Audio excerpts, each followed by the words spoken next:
Good evening. This evening, I would like to talk about Director Meek's favorite book. She mentioned this during one of the school board forums. That book that she mentioned was All Boys Aren't Blue. Here are some of the highlights of that book.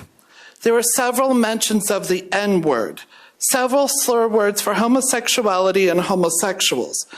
When referring to race, the author capitalizes the word black and has lowercase for white. It has anti-law enforcement undertones.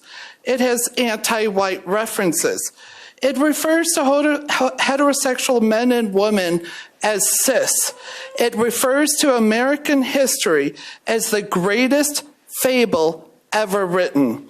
It has explicit R and X-rated scenes, to include, I quote, "He reached his hand down and pulled out my dick. He quickly went to giving me head."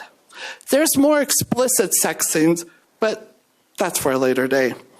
But this is her favorite book that's banned, except it's not banned in Douglas County school districts.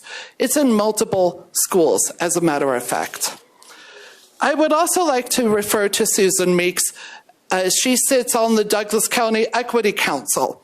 Last week, parents were forbidden to attend because they were holding interviews.